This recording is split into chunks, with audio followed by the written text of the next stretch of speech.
Bonjour, bienvenue dans Dimanche en Politique, votre magazine de débat régional. Bonjour Laurent. Bonjour Patrick. Dans 3 mois, quasiment jour pour jour, se tiendra le premier tour des élections régionales, des élections où la gauche se présente en désordre de bataille. Avec nous pour en débattre, 3 invités. Agnès Langevin, bonjour. Bonjour. Vous êtes vice-présidente du Conseil régional, ancienne membre d'Europe Écologie Les Verts, dont vous avez été suspendue, et vous soutenez aujourd'hui la socialiste Carole Delga, candidate à sa réélection. À vos côtés, Pierre Cohen, bonjour. Bonjour. Ancien maire socialiste de Toulouse, désormais porte-parole de Génération en Haute-Garonne, vous soutenez le candidat Europe Écologie Les Verts, Antoine Maurice. Enfin, Manuel Bompard, bonjour. Bonjour. Député européen, ancien directeur de campagne, notamment de Jean-Luc Mélenchon, vous copilotez la liste de la France Insoumise avec Myriam Martin. Oui, on reste sur la question du casting. Autour de la table, donc, une ancienne écologiste qui soutient une socialiste et un ancien socialiste qui soutient un écologiste. Qu'est-ce qui se passe sur la planète politique régionale pour qu'on perde un peu le nord comme ça? Qu'est-ce qui se passe? Qu'est-ce qui explique ces mouvements de plaques tectoniques? Comment on passe du PS à Europe Écologie, d'Europe Écologie au PS?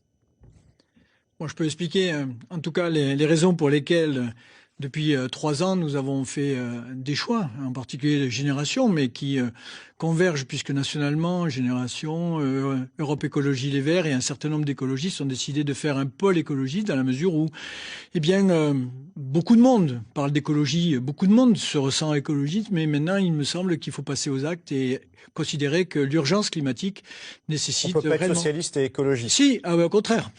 Ce qui est important, et en particulier, je parle de la Génération, mais parce que je vais essayer de parler de Occitanie naturellement pendant toute l'émission, mais je peux dire qu'aujourd'hui, l'équilibre entre l'égalité et l'écologie est nécessaire.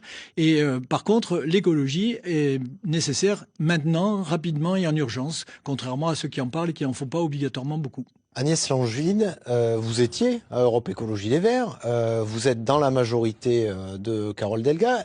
Il y a un candidat Europe Écologie Les Verts et vous avez décidé de ne pas le suivre. Pourquoi? Alors j'ai fait le choix de la cohérence et j'ai fait le choix de la valorisation et du bilan de ce mandat qui, sur les questions que Carole je Delga, porte, plus écolo qu'Antoine Maurice, alors. sur les questions et les dossiers que je porte, à savoir accélérer la transition écologique et énergétique, protéger la biodiversité, accompagner des initiatives citoyennes. Voilà, je crois que la région est exemplaire. Tous les indicateurs le montrent. Il reste encore beaucoup à faire, mais nous nous sommes attaqués dès le début de mandat avec ce cap de devenir la première région à énergie positive à cette question de l'urgence écologique. Alors toujours pour dresser le tableau pour nos téléspectateurs, parce qu'on aborde cette campagne, donc on présente un peu tous les partis. Le PC avec le PS, Génération avec Europe Écologie Les Verts et LFI. Ben oui. Tout seul?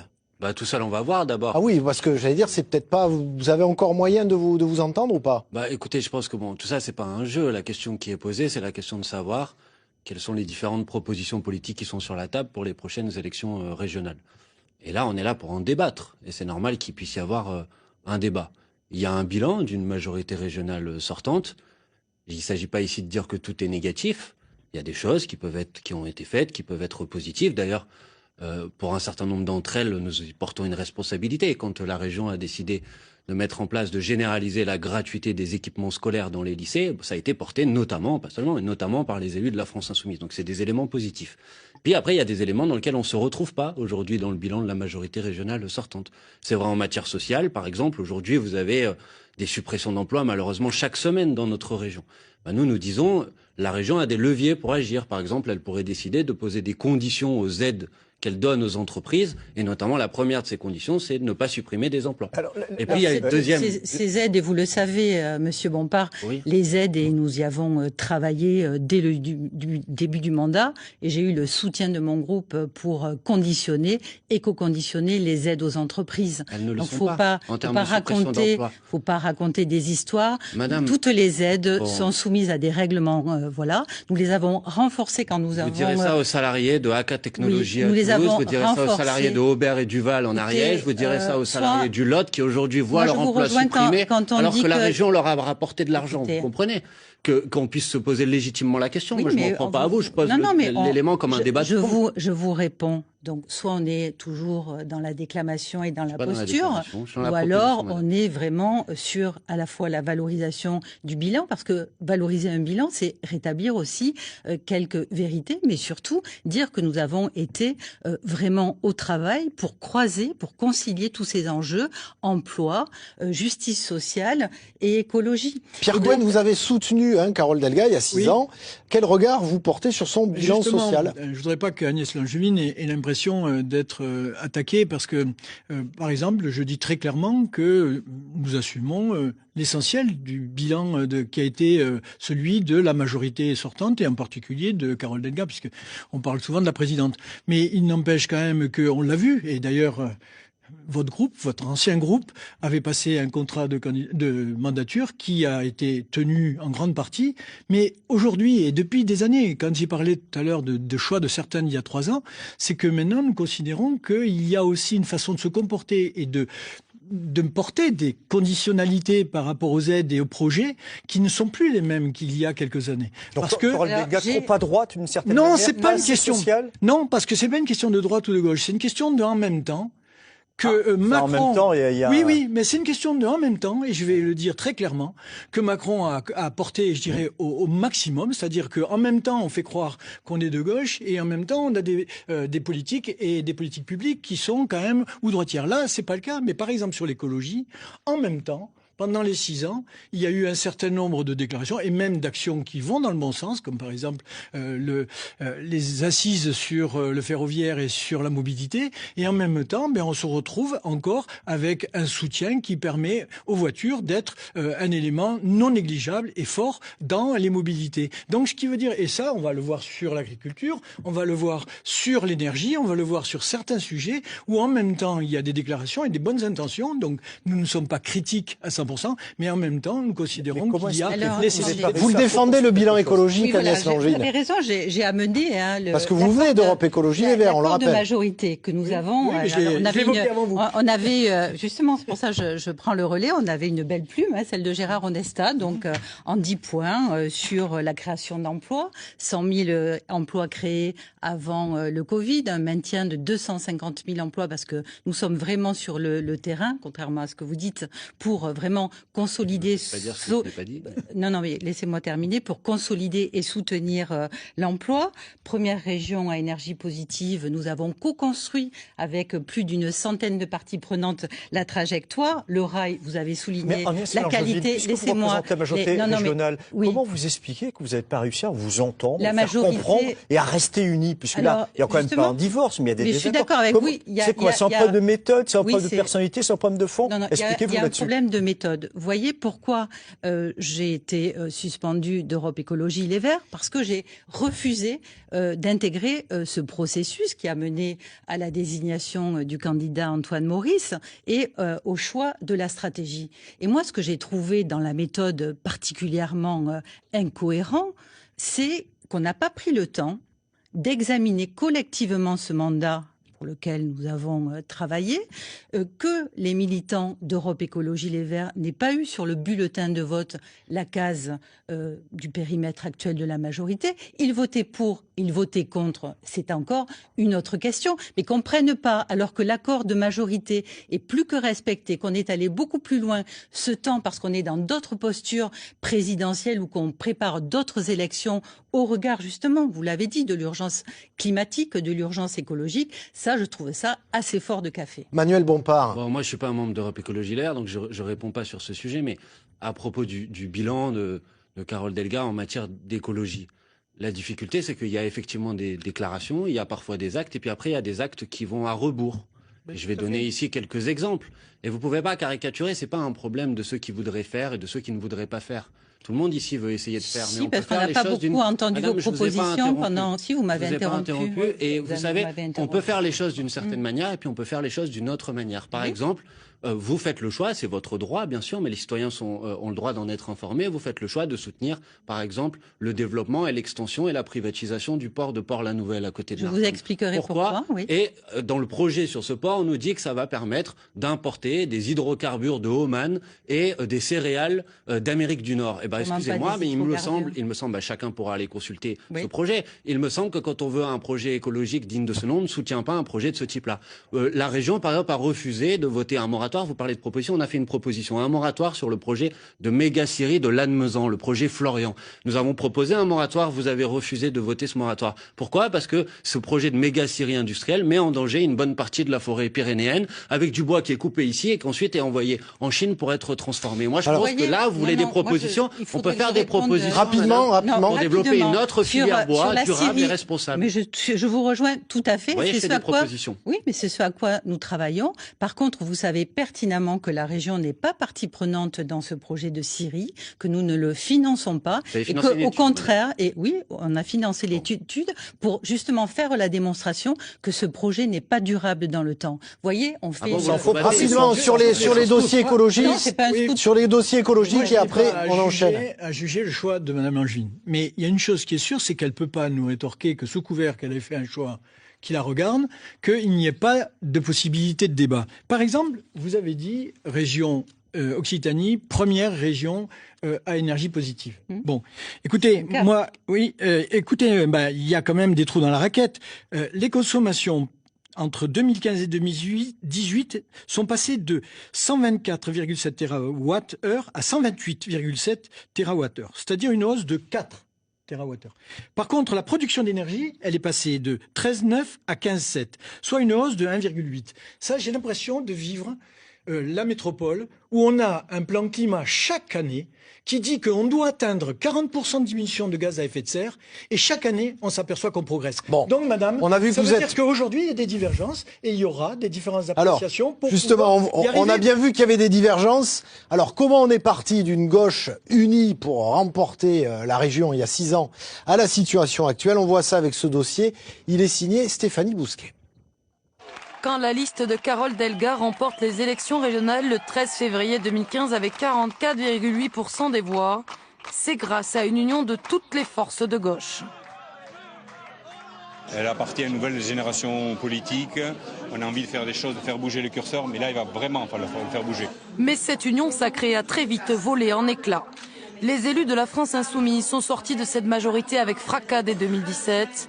La rancœur envers la présidente de la région reste encore palpable.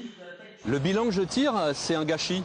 On s'est senti ostracisé à partir du moment où on ne s'est pas comporté comme des toutous. Aujourd'hui, ils présenteront une liste autonome en juin prochain. Selon eux, les aides versées par la présidente de la région en direction du secteur aéronautique en crise ne vont pas assez loin et ne sont pas soumises à suffisamment de conditions. Elle a la compétence économique d'organiser un vrai débat sur l'avenir de l'industrie aéronautique, sur Airbus, sur ACA, sur De Richebourg, sur Coquille, sur tous ces milliers de gens qui aujourd'hui sont mis à la rue alors que les entreprises concernées ont touché des dizaines de millions d'euros de l'État et continuent à licencier. Les élus d'Europe Écologie Les Verts, en revanche, n'ont jamais quitté la majorité. Malgré cela, ils décident de faire cavalier seul pour ce premier tour et présenteront aussi une liste autonome. De grands projets portés par Carole Delga, comme l'extension de Port-la-Nouvelle, semblent avoir créé cette fracture aujourd'hui. On ne peut pas se revendiquer la région à énergie positive et continuer à financer une autoroute Castres-Toulouse ou une LGV ou une agriculture qui est une agriculture polluante. Il faut arrêter avec cette schizophrénie-là. Et nous, on propose justement de clairement sur notre projet d'aller vers l'agroécologie, une agriculture claire, qu'il n'y ait pas un euro qui aille vers des projets qui soient climaticides. Une posture que regrettent les élus de la majorité qui craignent un score très élevé du Rassemblement national. Un mauvais signal aussi en pleine crise sanitaire. Carole Delga et ses colistiers auraient souhaité un rassemblement dès le premier tour. Chacun prendra ses responsabilités. Je crois que ce qui est attendu de nous aujourd'hui, c'est des idées, des solutions pour les problèmes que rencontrent nos habitants dans les territoires. Nous, on invite tout le monde à contribuer à ces idées. C'est d'ailleurs l'objet de la plateforme Occitanie en commun. L'union, elle doit se faire entre la population, ses besoins et les solutions qu'on est en capacité de leur apporter. Cette division des forces de gauche en Occitanie est classique lors d'un premier tour d'élection régionale. Prévu le 13 juin prochain, il se tiendra en revanche dans un contexte épidémique, lui, totalement inédit.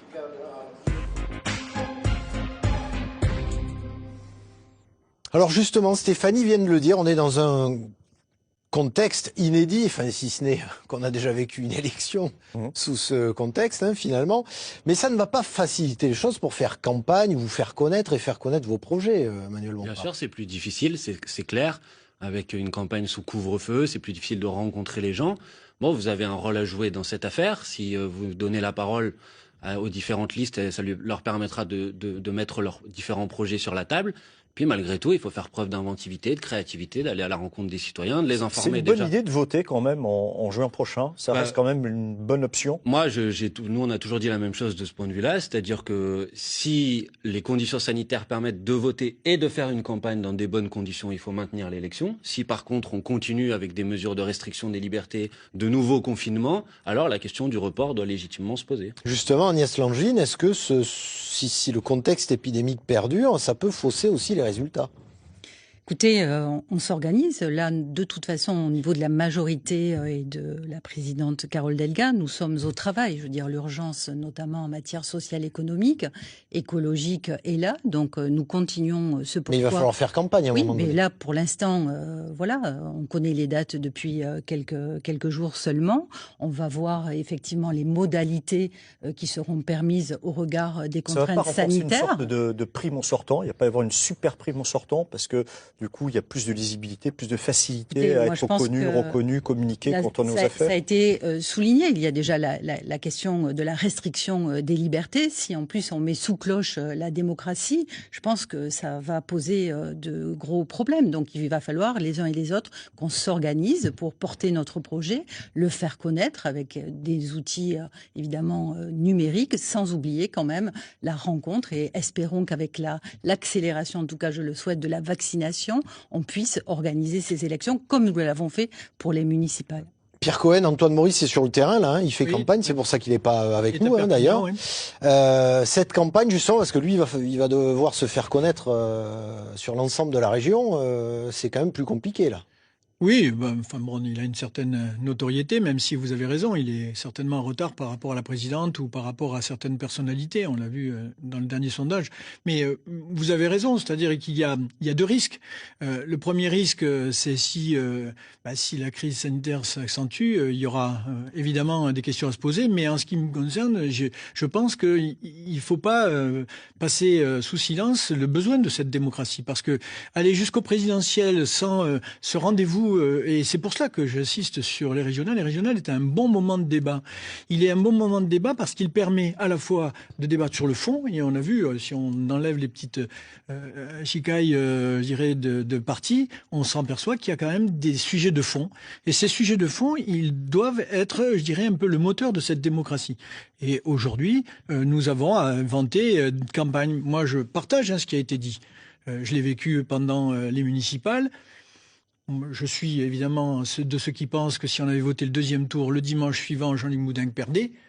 En 3 mois de légitimité accrue par un maire qui est protecteur, un maire qui parle et qui est le seul à parler aux habitants, c'est regagner une certaine notoriété, une certaine crédibilité. Donc, il y a réellement à faire fonctionner, et vous avez un rôle important, comme des émissions comme celle-là ou des reportages, pour arriver à faire que la démocratie donne la possibilité à tout le monde, donc à Antoine Maurice en particulier, de parler. Alors, il y a au moins un point qui vous unit, tous les trois, ce sont vos adversaires. La droite et plus particulièrement le Rassemblement national qui est désormais, rappelons-le, le premier parti d'opposition dans l'hémicycle. Manuel Bompard, est-ce que la gauche divisée ne risque pas de faciliter la tâche de vos adversaires? D'abord, je veux dire qu'il y a 2 tours dans une élection régionale, et c'est légitime qu'au premier tour, quand il y a des divergences, on les a exprimées ici sur le plateau, on puisse présenter différentes listes. D'ailleurs, ça me permet de dire qu'en ce qui me concerne, je considère que des listes, il pourrait y en avoir que 2. Et M. Cohen le sait, mais nous souhaitons et nous pensons qu'il est encore possible de nous regrouper, de nous rassembler, Europe Écologie Les Verts, la France Insoumise, pour Vous continuez à dialoguer, à vous rencontrer, c'est possible? Oui, on l'espère. La porte est ouverte des deux côtés? En tout cas, du côté de LFI, aucun doute, mais du côté d'Antoine Maurice et des écologistes, la porte est ouverte. En ce qui nous concerne, on est bien avancé, puisqu'on est quand même, en particulier ELV, a lancé la campagne assez tôt, et c'est vrai qu'elle est... Quand vous dites ça, on a l'impression qu'on pense que c'est déjà trop tard. Je me trompe, elle est en train d'être assez bien structurée, mais ça ne nous empêche pas quand même de dialoguer, parce que je considère qu'aujourd'hui, toute la gauche a besoin de dialoguer et de ne pas prendre les gens de haut en les considérant comme ou derrière eux ou des adversaires. Voilà, je vais répondre à la fin de la question qui m'était posée. Voilà, je pense qu'il est encore possible effectivement de faire ce rassemblement. Après, en ce qui concerne qu'est-ce qui bloque? Pourquoi c'est pas fait encore? Mais ça, je ne sais pas. Pierre Cohen, c'est l'occasion jamais de vous parler. Qu'est-ce qui bloque? On doit servir, Laurent, mais pas jusqu'à la curiosité. Passer les accords. Il ne s'agit pas de peser sur les négociations, c'est la curiosité. Ce sont des choix de militants. Vous connaissez le débat national. Le débat national, c'est qu'il y a une perspective de constituer un pôle écologiste qui veut enfin placer l'écologie politique et populaire au cœur des débats des régionales, mais aussi des présidentielles. Et donc, ce pôle écologiste qui existe sur le plan national, c'est Jean-Luc Mélenchon qui bloque. Non, il n'y a pas de personne. Il n'y a pas de problème de personne. Et on s'entend très bien dans plein de combats avec nos amis de LFI. J'aimerais entendre Agnès Langine sur le fait justement, on l'a vu, cette poussée du RN, qui est l'adversaire numéro 1 pour Carole Delga, elle ne s'en cache pas.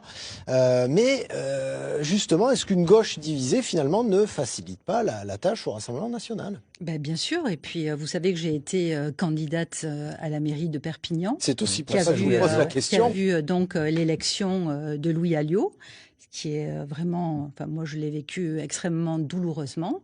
Et là, je le rappelle, que ce soit la FI ou que ce soit Génération S, vous avez fait le choix de la division dans un contexte qui était quand même annoncé et qui nous a empêchés d'accéder au second tour. Est-ce qu'aussi le Rassemblement national ne vous rend pas service? Parce que parfois en off... Parfois en off... On entend des élus se frotter les mains, disant plus le RN est fort, plus le Front républicain sera là, plus on peut gagner. J'ai entendu des élus socialistes le dire. Alors est-ce que parfois le Rassemblement national ne vous sert pas, n'est pas très utile pour vous pour faire réélire? Vous savez, dans la bataille que j'ai menée à Perpignan face au Rassemblement national, dans le contexte de division qui a mené à cette catastrophe, j'ai pu compter sur le soutien de Carole Delga. Il n'y a eu aucune ambiguïté, ni de jeu. Je dis pas qu'il y a une alliance, mais on peut dire que ça peut être l'allié objectif du Parti socialiste. Non, ce n'est pas un allié. Parce que ça devient une sorte de punching ball qui permet de fédérer artificiellement les forces de gauche. C'est plus un allié objectif, puisque la réalité, c'est que Louis Alliot a été élu. Donc, je ne sais pas de quoi vous me parlez. Ne faites pas porter la responsabilité de son élection sur d'autres candidats. Je décris un contexte. Alors que si nous étions partis unis à Perpignan, nous aurions été en tête pour affronter le second tour dans de bien meilleures conditions. Cette technique qui consiste à penser qu'on n'est qu'unique si on est derrière soi, on la connaît, on en a déjà vécu et on va le revivre. Aujourd'hui, le problème, il est que... J'étais une candidate ELV. Non, mais je ne parle pas que pour vous. J'ai d'autres expériences et d'autres et pas loin d'ici. Donc, moi je pense qu'aujourd'hui l'unité elle se renforce sur le fond. Et sur le fond, malheureusement, c'est que oui, les gens écologistes de gauche aiment l'unité, mais aussi ils aiment la clarification des projets. Et donc, si nous sommes dans une période où il y a nécessité de clarification, cette élection, alors que peut-être, je pense, les départementales, ça n'est pas le cas, cette élection le permet. Elle permet de débattre et elle permet de rassembler, et ça, nous sommes clairs. Au deuxième tour, quelle que soit la personne qui sera en tête, nous serons derrière et à proportion de nos forces. Et ça, nous l'avons prouvé. Voilà. Et donc, j'aimerais que tout le monde le dise. Montrons que le Front républicain se fissure. Est-ce que ça vous inquiète? Non, il ne se fissure pas. Il s'enrichit. Attendez, d'abord, il faudrait quand même dire que le Front national, c'est pas une donnée comme ça, un phénomène naturel. Si le Front national progresse, il progresse sur de la souffrance, de la désespérance, de la colère et parfois du manque de réponse politique. Donc, si on veut faire en sorte de faire reculer le Rassemblement national, et c'est effectivement mon objectif aussi dans cette région, d'abord on essaye de répondre aux problématiques qui sont posées. J'ai parlé tout à l'heure des suppressions d'emplois. Quand on a l'impression que la puissance publique ne peut rien faire face aux suppressions d'emplois, forcément ça renforce un vote de colère et de défiance. Quand vous avez, parce qu'il y en a dans cette région aujourd'hui, dans les chantiers des lycées, des travailleurs détachés, c'est-à-dire des gens, c'est pas le problème, c'est pas leur nationalité, qui viennent ici travailler avec le statut de leur pays d'origine, c'est-à-dire avec des conditions sociales beaucoup plus faibles, et que vous n'êtes même pas en capacité de mettre des conditionnalités pour faire en sorte qu'il n'y ait pas des travailleurs détachés qui travaillent dans les chantiers publics des lycées, eh ben oui, ça fait renforcer le Front National. Maintenant, sur le deuxième tour, et je m'arrête là, tout le monde a toujours pris ses responsabilités. Nous aussi, nous les prenons, notre responsabilité face au Rassemblement National. Nous avons toujours été clairs sur la question du deuxième tour. Ce n'est pas le cas de Madame Delga. Ce n'est pas le cas de Madame Delga et de Madame Pelfic qu'on a entendu tout à l'heure. On a pu le voir aux élections municipales. Quitte à vous retrouver, je repose ma question, quitte à vous retrouver, parce que en off, ce qu'on entend, y compris dans la République. On laisse répondre de soutenir en cas de risque de Rassemblement National. On laisse répondre à Angéline parce qu'on arrive à la fin de l'émission. Oui, moi je pense que voilà, là c'est des discussions. Tous ensemble derrière le premier. Non, mais attendez, c'est des discussions d'appareil parce que vous parliez de clarification. Là, j'écoutais, laissez-moi terminer. Rapidement, il nous reste 30 secondes. J'écoutais Guillaume Cros, la clarification. Dans le travail, on a été une majorité où on a pu toujours discuter, obtenir des avancées. Les budgets, tous les budgets, Guillaume Cros les a votés. Et parce qu'on est 2 mois en campagne électorale, là tout d'un coup, on n'est plus donc en phase. Et voilà. Mais vous n'avez même pas voté pour l'élection de la présidente Carole Delga. Bon, en tout cas, on voit qu'il y a encore. Nous avons des divergences, c'est clair. Non, mais je dis la majorité, vous l'avez quitté déjà ce jour-là. On voit qu'il y a des divergences, on voit qu'il y a du débat, et puis on voit aussi qu'il y a des dossiers qu'il faudra évidemment aborder et voir vos différences sur ces questions-là. Pour la nouvelle, il y a un certain nombre de dossiers. Mais ça, dans l'accord de majorité, il y a un certain nombre de dossiers qui montrent qu'il y a des différences appréciables. Merci à vous, on l'a bien vu, on arrive en fin d'émission, on aurait pu encore continuer. Merci à vous tous, et puis pour ceux qui se posent la question par rapport aux candidats de droite, sachez qu'on les reçoit la semaine prochaine. Allez, bon week-end à vous, et surtout, prenez soin de vous.